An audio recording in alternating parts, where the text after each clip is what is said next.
Boa tarde, Espírito Santo, bem-vindo! Estamos juntos, terça-feira, mais um Ronda para vocês, cheio de novidade. A gente vai ter aquele Ronda, né, com entrevista ao vivo, a gente vai comentar sobre essa operação do bairro da Penha, que está aí botando todos nós amedrontados, a repercussão de como essas organizações criminosas têm agido e a crescente violência também.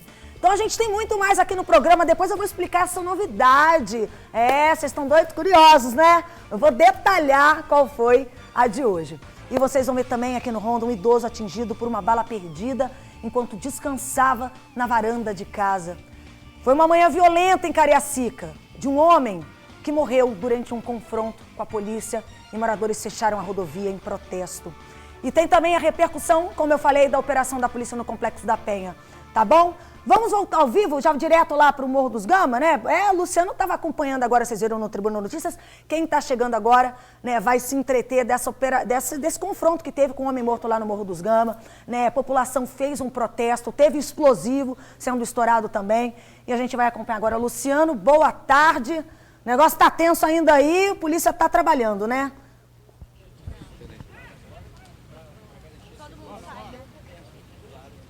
Isso, Débora, a gente está se ajeitando aqui um pouquinho, hoje está um pouquinho tumultuado, né? A gente vai tentar conversar agora com o policial militar, que ele pediu para a gente evacuar a área aqui, porque parece que eles vão detonar aqui o explosivo, não é isso? Vou falar com o Tenente Graça aqui. O procedimento agora de desarticulação do artefato.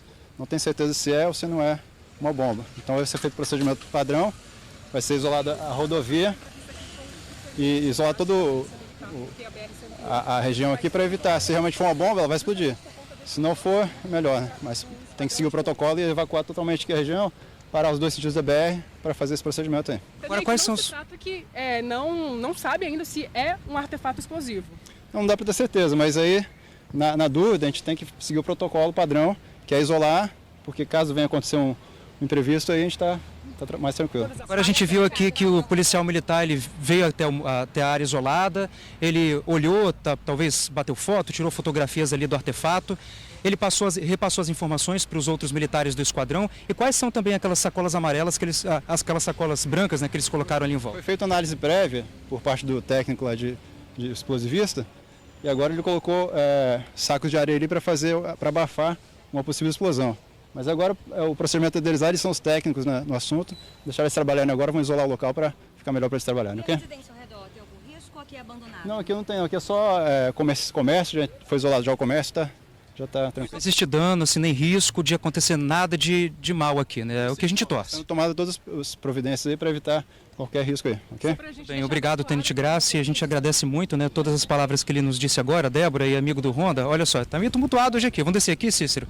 Eles pediram pra gente isolar um pouco a área, porque agora há pouco, no finalzinho do TN, a gente mostrou eles colocando aquelas duas sacolas brancas ali perto do artefato explosivo, né, ou então desse suposto artefato explosivo. Então eles colocaram aquelas duas sacolas de areia ali para poder abafar um pouquinho a explosão, como explicado pelo Tenente Graça e da Polícia Militar. Eles estão pedindo aqui, inclusive agora, que os moradores da região, né, curiosos, né, estão olhando aqui, observando todos os procedimentos, para que se afastem da área. Aqui existe muito comércio, né, muitos estabelecimentos, existem muitos estabelecimentos, muitos comerciantes e moradores daqui da região.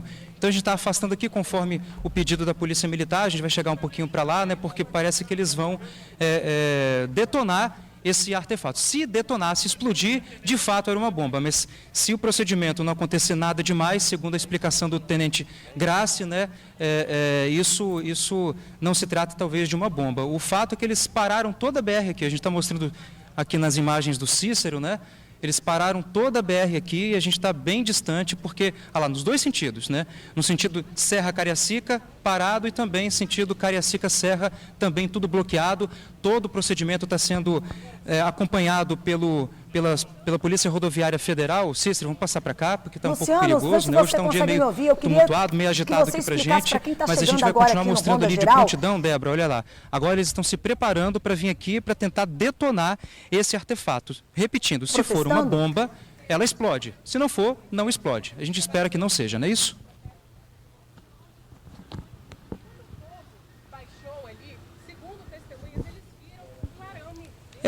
A informação que a gente tem até agora, né, é que foi após, esse artefato foi colocado aqui no local após o protesto. né? Então a gente aguarda realmente, né, se esse artefato se trata de uma bomba ou não, é o que a gente está esperando. Mas daqui a pouquinho eu volto e te chamo aí, Débora. Tá certo, Luciano, muito obrigada. Que a gente tem esse delay um pouco da informação na hora que eu pergunto aqui, no momento em que ele ouve, até ele conseguir compreender, responder.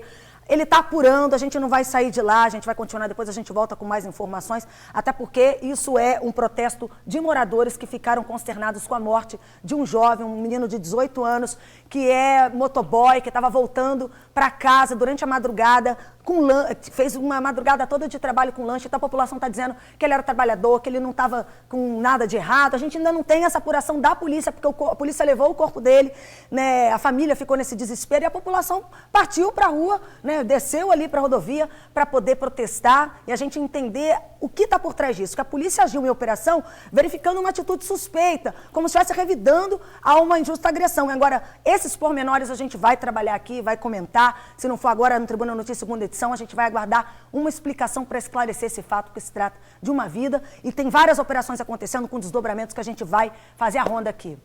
Agora vamos falar desse susto que um idoso de quase 100 anos passou dentro de casa. Ele foi atingido por uma bala perdida. Gente, chega a me dar dó. Você vê um senhorzinho, né, dessa idade, quase 100 anos, passar por esse momento de desespero. Os familiares estão apavorados e a Suzy Faria e o Alex Nepomuceno foram conferir essa história de perto. No LED. Um susto que a família desse senhor de 95 anos passou. O aposentado que estava na varanda de casa quase foi atingido em cheio por um tiro. Ele tomava sol quando acompanhou a tentativa de roubo a uma estudante ali na rua, bem em frente à casa dele, e acompanhou também a reação de um desconhecido. Lúcido, ele conta onde o tiro acertou. Senti aquela pancada medonha, pancada muito grande. O tiro atravessou o vidro, pegou de raspão nele, porque nesta hora o aposentado virou a cabeça, reação que salvou a própria vida. A filha dele ficou apavorada quando viu a cabeça do pai sangrando. Fiquei tremendo. Ouviu? Tremendo e quando eu vi, já me falaram que o papai foi ferido e eu já corri para o hospital com ele. A adolescente de 15 anos ia para um curso quando foi rendida, conta a tia dela. 2 suspeitos numa moto veio tentar assaltar ela e pedir a bolsa, só que ela não quis dar a bolsa. E no que tentaram puxar a bolsa dela, veio uma outra pessoa atirando. Um dos disparos acaba acertando o vidro da varanda na posição em que estava o aposentado. E, por sorte, nesse exato momento, ele se distrai e vira a cabeça para o lado direito. Sorte ou benção, porque foi nessa hora que o tiro passou de raspão na nuca. Acertou aqui a cadeira, ó, e acabou ricocheteando, pegando de novo aqui na parede. Olha a marca lá. O chumbinho foi encontrado aqui dentro pelos moradores e entregue por eles à polícia. O aposentado foi socorrido imediatamente para o hospital. Eu passei um sufoco danado. Pensei que ia acontecer pior, mas tinha muita pneu. O homem que atirou foi identificado como sargento reformado da Polícia Militar que passava na hora no local e viu a cena. Os 2 assaltantes não reagiram porque usavam um simulacro para render as vítimas. Estavam numa moto roubada. Um deles conseguiu fugir mesmo baleado. E o outro, Pedro Henrique Farias de Souza, de 18 anos, ferido no ombro, foi socorrido. Pedro tem registro na polícia por roubo e receptação. Nessa rua, em Jardim Marilândia, os moradores têm medo. Os assaltos são comuns. A desconfiança, inclusive, é que esses 2 sejam os autores de outros assaltos que aconteceram no bairro. Destacar a lucidez desse senhor, mas imagina o desespero, quase 100 anos, você está ali na sua varandinha, vê um assalto, os bandidos... Agora, teve realmente esse policial reformado, ele quis ajudar, mas essa bala acabou atingindo, né, um inocente. Então a gente tem que ter muito cuidado, muito critério quando a gente fala em fazer essa justiça. Foi na melhor das intenções, mas o mundo não tá tranquilo, gente. Tá assim, você dando sorte ao azar, a gente está perdendo a vida. Vamos voltar agora ao vivo com o Luciano Rossetti, que está lá no Morro dos Gama, acompanhando aí a operação da Polícia Militar, esse desfecho do protesto, né, em relação à morte de um jovem lá no bairro. Está ao vivo aí, Luciano, atualizando aí, vão estourar esse artefato agora?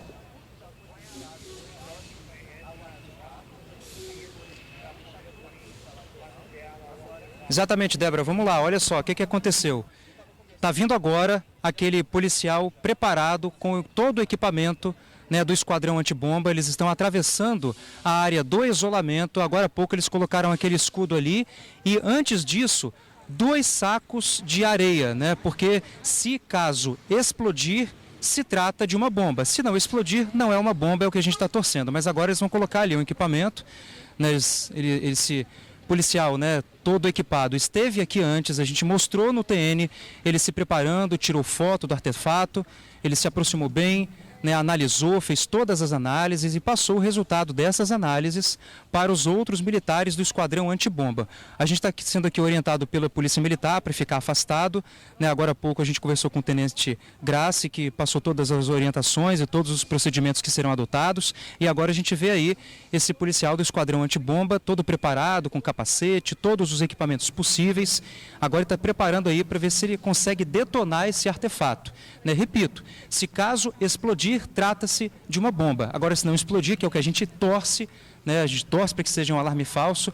Se não explodir, não é uma bomba. O fato é que toda a BR-101 aqui nesse trecho, né, pelo menos, né, esse trecho aqui da rodovia do contorno, ele está todo interditado nos 2 sentidos. E a gente vai mostrar uma curiosidade para você agora, olha lá. Enquanto a gente estava se preparando, teve um outro protesto ali. Os moradores colocaram fogo ali. A gente, claro, não sabe quais são todas as informações. A gente não tem todas as informações, mas enquanto o trabalho da polícia estava em andamento, mais fogo foi colocado ali. Mas vamos continuar de olho ali no que está acontecendo, Cícero, ali, ó. Vamos continuar de olho ali no que está acontecendo. Ele está preparando todo o equipamento ali junto aos 2 sacos de areia, esses sacos brancos que a gente está mostrando agora nas imagens. Ele se aproxima muito bem ali, ele faz a análise, né? Tem todo o equipamento, tem tudo necessário, a área está isolada, você vê que é um equipamento conectado a um fio amarelo, que ele está estendendo esse fio para a parte de trás, Luciano, você né, me ouve, desse Luciano? escudo. Eles colocaram esse escudo aí, claro, para proteção. Nós estamos aqui bem afastados, né? Estamos a uns 20 metros aqui do local, da área de isolamento, e a gente está acompanhando tudo aqui ao vivo no Ronda, acompanhamos no TN, estamos no Ronda também, estamos aqui junto com a Polícia Militar, que está garantindo aqui a nossa proteção. As áreas de todo o entorno aqui estão isoladas, todas as pistas bloqueadas, né, e por causa desse procedimento, dessa operação da Polícia Militar. Repetindo, né, um pouquinho do que eu falei antes, só para a gente situar o amigo do Ronda, que ligou agora, esse artefato deve ter sido colocado após o protesto que ocorreu. A gente vê toda a parte dos pneus ali queimados, né, toda a parte do protesto feito pelos moradores, e a suspeita é essa, que depois do protesto veio alguém, né, um criminoso, alguém mal intencionado, e colocou esse artefato ali. A Polícia Militar, né, desconfiou desse artefato por ser um cano, né, canos amarelos ligados a fios e tudo mais, né? Eles chamaram o esquadrão antibombas, que compareceu aqui. Vieram, fizeram toda a análise, né? Tem mais de meia hora que eles estão aqui fazendo essas análises e parece que agora chegou no momento crucial, né? Eles estão ali prontos para poder fazer o procedimento de detonação do artefato, né? Repito, se explodir é uma bomba, agora se não explodir não é uma bomba, foi apenas um alarme falso, né? Mais aí uma ação criminosa de pessoas mal intencionadas aqui que vivem na região. Há uma expectativa muito grande, né, repetindo algumas informações. Esse protesto foi em decorrência do assassinato de um jovem de 18 anos.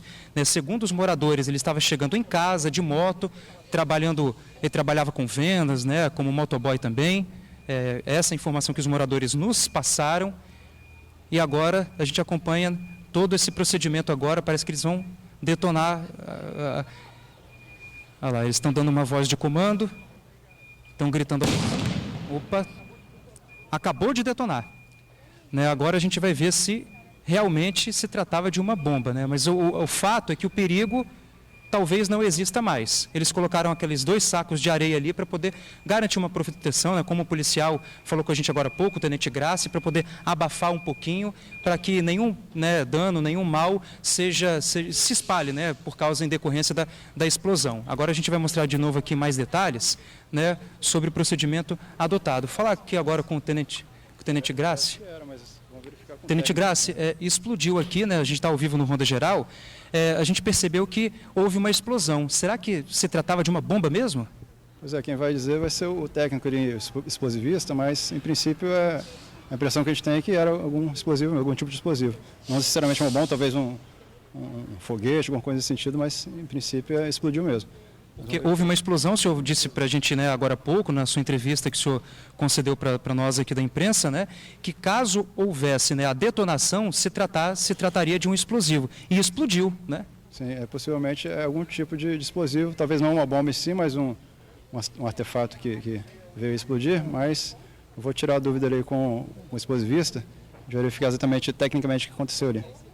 Então é muito possível, né, que a percepção de vocês, né, tenente, tenha se confirmado, porque quando vocês chegaram aqui mais cedo, vocês perceberam uma coisa, um objeto estranho ali, né, que teria sido colocado após o protesto, né, talvez por alguém, por um criminoso aqui da região, né, ele teria colocado esse explosivo e vocês desconfiaram. Essa desconfiança, então, né, muito provavelmente foi acertada por parte de vocês.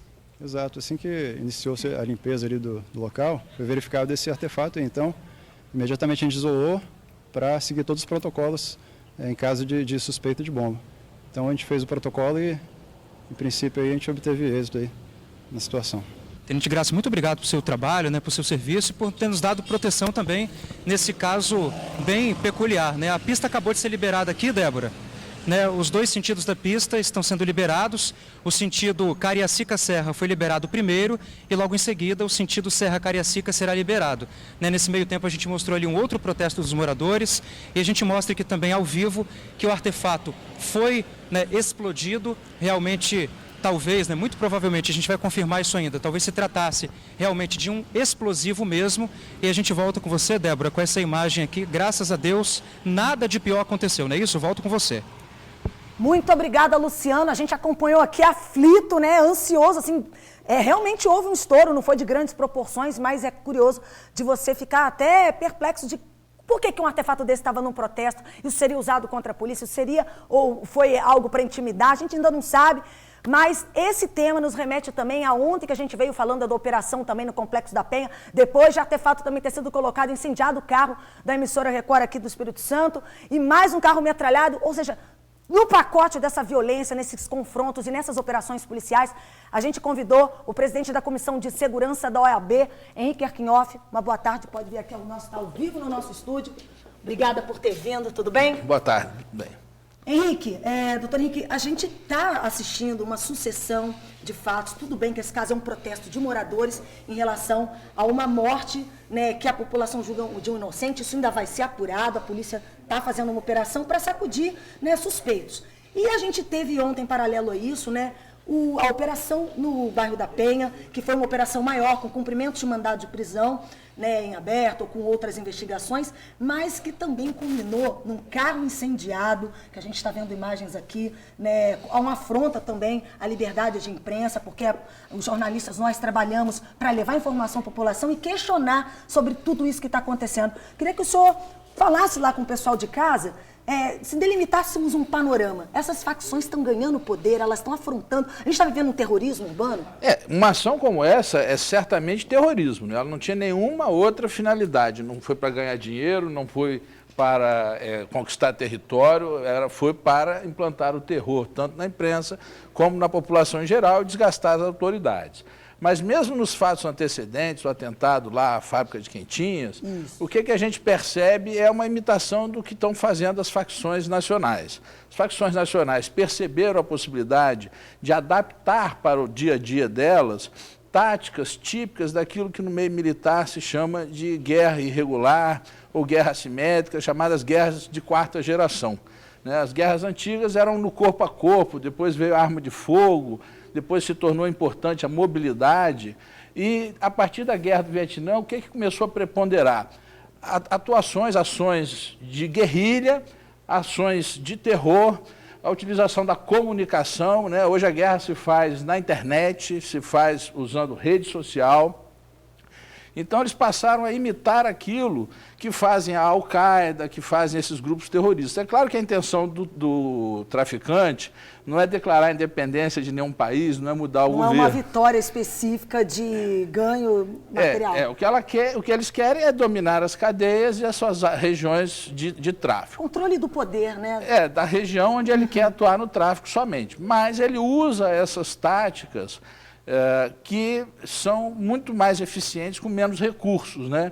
Então, eles estão passando a usar sistematicamente técnicas que a gente pode ver descritas, por exemplo, no Manual do Guerrilheiro Urbano, do Carlos Marighella, que se encontra na internet. De guerrilha, né, minha gente? A gente vê isso desde o passado acontecer, o pessoal de casa está acompanhando, e a gente agora observando. Eu vou fazer o seguinte, a gente vai continuar essa dialética aqui interessante, essa análise histórica também.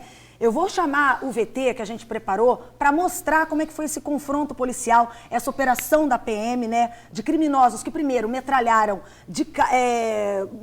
um carro, né, momentos antes de terem incendiado o carro, e aí a polícia divulgou hoje o resultado da operação que teve nesse Complexo da Penha aqui em Vitória. Durou quase 24 horas, 19 pessoas foram presas. Rodou. Entre os detidos, estes foram destacados pela polícia. Cleiton Gomes, gerente do Complexo da Penha.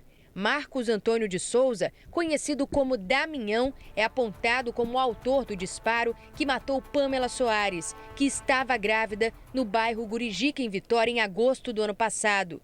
Robson da Vitória e Wesley Andrade, o Peixinho, são apontados como participantes das ações de incêndio a ônibus em Nova Almeida, na Serra, e ao ataque à empresa de alimentação em Alto Laje, Cariacica. Foi um duro golpe no crime organizado, no tráfico de drogas, né? E também no sentido de manter a paz naquele complexo onde tem pessoas que vivem, pessoas de bem, pessoas que têm a sua dignidade. A ação hoje da Polícia Civil e da Polícia Militar foi exitosa. Com as prisões que nós fizemos, tiramos armamento, prendemos pessoas importantes na cadeia do crime. Durante a operação, armas de grosso calibre, drogas e materiais para preparo e embalo foram apreendidos. Além de equipamentos eletrônicos, os celulares, computadores e iPads estavam com Dario Andrade de Oliveira, especialista em desbloquear equipamentos. Ele era o maior receptador de produtos eletrônicos aqui da Grande Vitória. Ele tinha ligação direta com os traficantes do Complexo da Penha e receptava todos os aparelhos que eram objeto de furto e roubo pela organização criminosa. As operações seguem em busca da captura de outros suspeitos, inclusive os responsáveis pelo ataque contra a imprensa. Não ficará impune. Teremos outra operação de tal magnitude ou maior do que houve na data de ontem. Pois é, nada tem que ficar impune. A gente volta a entrevistar aqui o presidente da Comissão de Segurança da OAB, Henrique Erquinhoff. A gente estava comentando, né, doutor, em relação a esse poderio, a essa demonstração, sustentação e esse terrorismo urbano que as facções, os bandidos têm feito, desde aquela fábrica de marmita, quando incendiaram a cozinha e colocaram um bilhete ameaçador de que vai ter vítima fatal, quanto agora a gente vê esse atentado contra o carro da imprensa e a metralhadora num carro de serviço de uma empresa de elevadores e tantos outros incêndios a ônibus e coisas que já aconteceram. O Estado está perdendo o controle, doutor? Não, isso mostra que o criminoso não tem condição de enfrentar diretamente a polícia.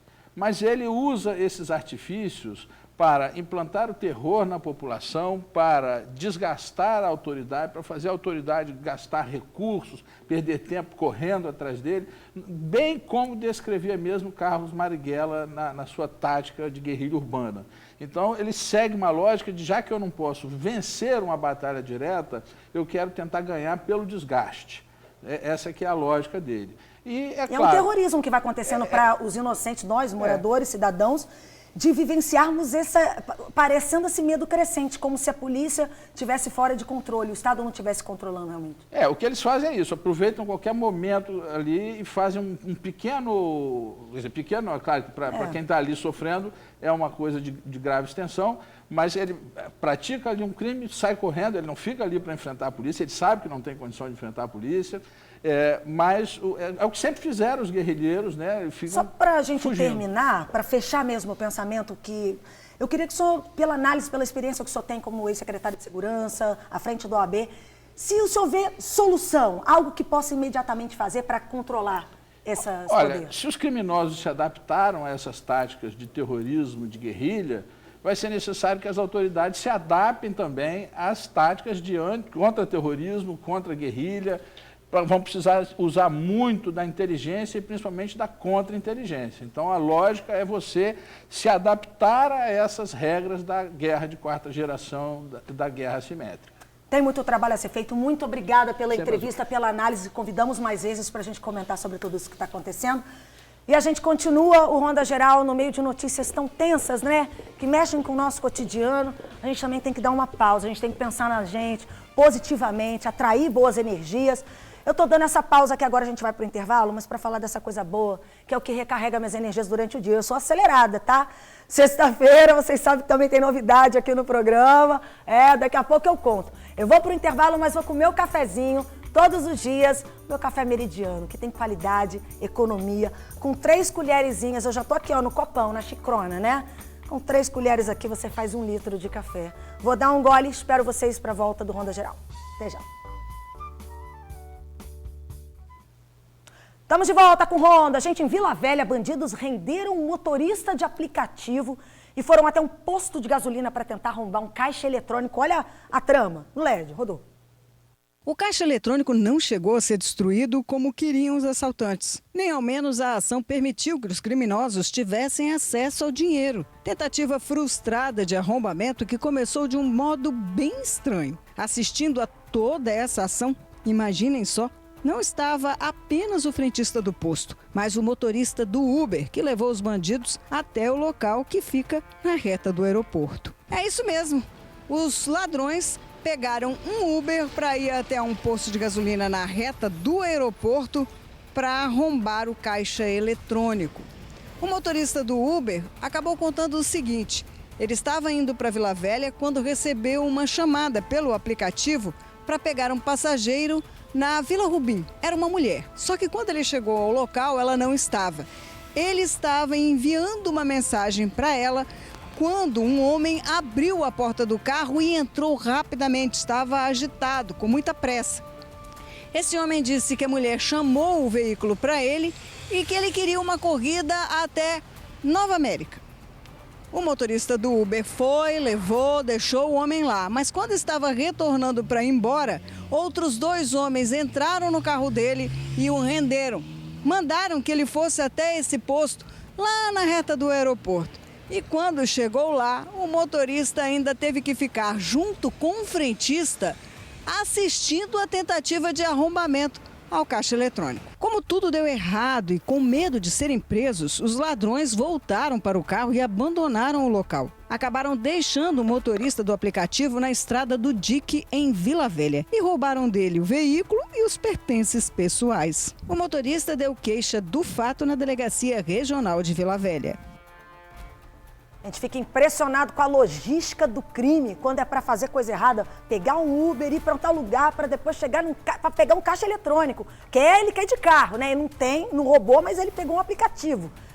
Mas é complicado, porque a gente está vendo que se isso fosse usado para o bem, o brasileiro é tão criativo, a gente poderia ter esse país muito melhor, né? Pensar nessa positividade, trabalhar o ângulo, se esses bandidos fossem realmente recuperados com educação, o que não seria do nosso Brasil? Minha gente, para tudo agora, chegou o momento de eu falar da coisa boa, aliás não, maravilhosa, que é essa surpresa aí do Ronda Geral, porque sexta-feira tem novidade aqui no Ronda. Aliás, uma mega surpresa para você, nosso amigo, com muito carinho, que pode ser surpreendido por uma equipe nossa no seu bairro. Gente, quer ganhar prêmios? Isso mesmo, o que a gente vai fazer? 2 vezes na semana, 2, terça e sexta, toda terça e sexta-feira ligadinhos, os nossos repórteres Carol Laranja e Vinícius Rangel, o Vini, eles vão visitar um morador. Pode ser você que está aí me assistindo, mas só vale assim, ó, o seguinte, se tiver ligado no Ronda, vai ganhar R$100. Isso mesmo, 100 contos no bolso, dinheiro vivo, aquela verdinha da esperança, né? Mas tem que estar ligadinho no Ronda. A gente vai chegar lá, cadê a televisão? Tá no Ronda? Levou. Se não tiver, aí eu vou ficar triste, né, gente? Mas é o seguinte, e tem um outro detalhe dessa promoção. Presta atenção, se dentro de casa ainda tiver o Jornal A Tribuna, nosso jornal tem promoção, tem cupom, que beleza. Se tiver o Jornal A Tribuna dentro de casa, ganha mais 10 ingressos pro cinema. Gente, a cultura é levar a família para ver filme, isso aí que tá bombando a bilheteria, isso é coisa boa pra gente dar pra vocês, estreitar nosso carinho. Beleza, não é? Então bora rondar nos bairros, fazer alegria com geral. Fique ligadinho no programa que eu tenho certeza que você vai amar. Eu tô ansiosa já, hein? Terça-feira e sexta. Vamos pro intervalo, daqui a pouco eu volto com mais Ronda Geral. Até já. Estamos de volta, galera. E só para dizer para vocês que, né, hoje nós tivemos um Ronda Geral meio tenso, né? Vocês viram, então, acompanhando ao vivo todos os desdobramentos, as repercussões dessas operações policiais que estão acontecendo. Eu acho que tem que sacudir mesmo, mas a gente não quer que o BO aconteça. Então, nós estamos juntinhos aqui, agradeço pela companhia. Deu comentando aqui, você aí de casa, acompanhando, refletindo, tendo a sua opinião também, mas para a gente pensar, fazer um dia a dia melhor cada vez mais. Amanhã eu volto com mais Ronda Geral. Vocês vão acompanhar mais detalhes. Hoje eu não vou estar com o Face, mas amanhã a gente fortalece. Muito obrigada por hoje. Eu espero vocês amanhã. Tchau, tchau.